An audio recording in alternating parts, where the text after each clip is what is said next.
Mike from 105.1 The Buzz joining us live right now. Mike, good morning.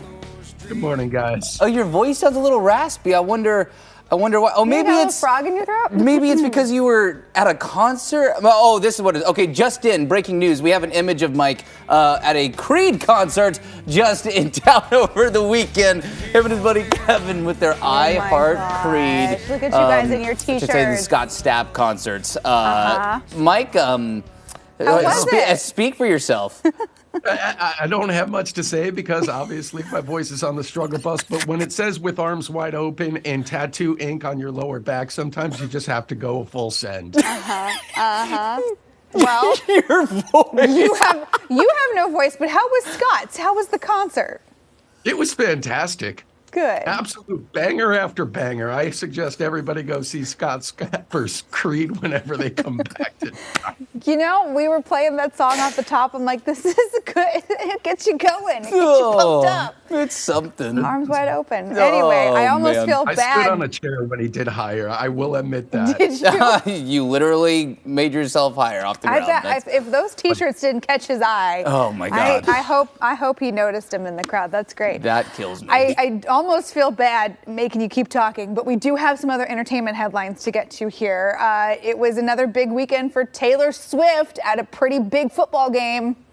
And there is a lot to process with her appearance at these NFL games lately. It all kind of kicked off at the Buffalo Stadium, Highmark Stadium, where the Bills were hosting the Chiefs yesterday in the divisional round of the playoffs. Taylor entered the building by blowing kisses to the hating Buffalo Bills fans. And as you can see, it was just wild in the booth. When Travis Kelce, her boyfriend, scored touchdowns, he made the heart with his hands, and he blew kisses to Taylor in the suite. And Jason Kelce, Travis's brother, you can see right there, he stole the show. He ripped his shirt off. He chugged beers with the folks of Buffalo. He was in sweatpants.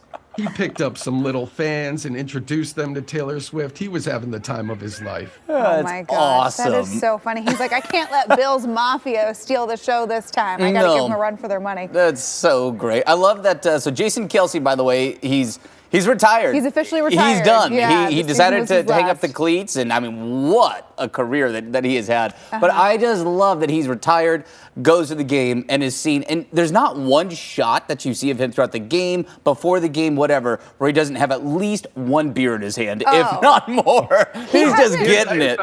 He hasn't been able to enjoy a football game like that.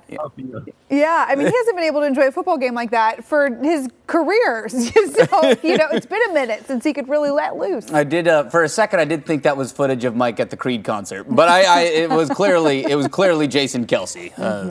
All right. I actually shaved my chest. That's the only difference. Oh man. Okay, an interesting biopic coming out on Richard Simmons. What do we know about this right now? So Pauly Shore's been trying to put together this biopic for a long time where he's going to portray Richard Simmons. And it's been kind of controversial just because of Richard Simmons' seclusion and how he's kind of ducked out of the limelight over the past few years.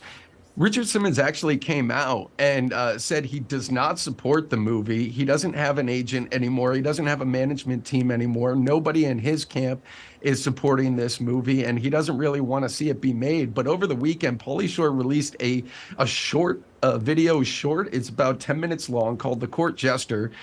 He released it at the Sundance Music Festival, and it focuses on when Richard Simmons made the appearance on The Ellen Show a little over 10 years ago, I think, at this point, where it was kind of like his return to the small screen, for lack of a better way to put it.